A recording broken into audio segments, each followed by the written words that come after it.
അപ്പോൾ നമ്മളിതാ ഒരു കല്യാണ ഓട്ടമായിട്ട് നമ്മളെ ക്യാപ്റ്റൻ്റെ വണ്ടി കൊണ്ട് വന്നതാണ്. അപ്പോൾ നമ്മളുടെ കൂടെ ഓടാനായിട്ട് വന്നിരിക്കുന്നത് നമ്മുടെ കൊമ്പൻ്റെ വണ്ടിയാണ്.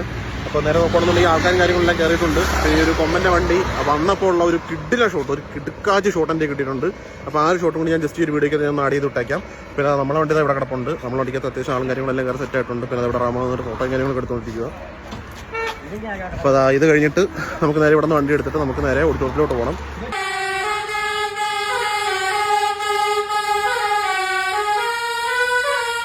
അപ്പോൾ നമ്മുടെ രണ്ട് വണ്ടികൾ ഇവിടെ ഏകദേശം സെറ്റ് ആയിട്ടുണ്ട്. നമ്മളിതേ വണ്ടികളെല്ലാം കൊണ്ടുവന്ന് ഒതുക്കിയിട്ടിട്ട് നമ്മൾ രണ്ട് വണ്ടികളും ഓപ്പൺ ആക്കിയിട്ടിരിക്കുകയാണ്.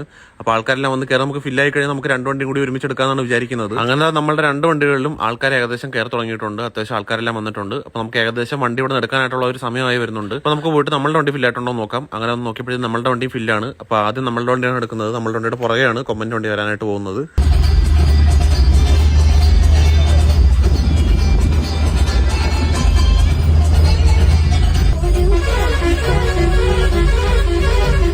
അങ്ങനെ ഞാനും ശബരിയും നമ്മുടെ സുഹൃത്തുണ്ണനും റഹ്മാനുമാണ് ഈ ഒരു വണ്ടിക്കകത്തുള്ളത്. അപ്പോൾ നമ്മൾ വണ്ടി എടുത്തപ്പോൾ തന്നെ നമ്മൾ കംപ്ലീറ്റ് സെറ്റ് എല്ലാം ഓണാക്കി കൊടുത്തിട്ടുണ്ടായിരുന്നു നമ്മളുടെ ആ ഒരു പാർട്ടിക്ക്.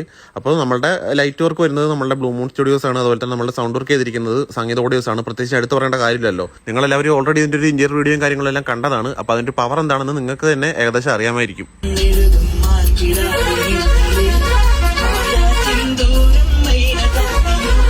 അങ്ങനെ നമ്മളത് നേരെ നമ്മുടെ ഓഡിറ്റോറിയത്തിൽ എത്തിയതിനു ശേഷം പിന്നെ അവിടെ ഒരു പൂരപ്പറമ്പായിരുന്നു കേട്ടോ. അതിന്റെ വിഷ്വൽസ് ഓൾറെഡി നിങ്ങൾ എന്റെ സ്റ്റോറിയിൽ കണ്ടു കാണും. എന്തായാലും നിങ്ങൾ ഒന്നും കൂടി കണ്ടു നോക്ക്.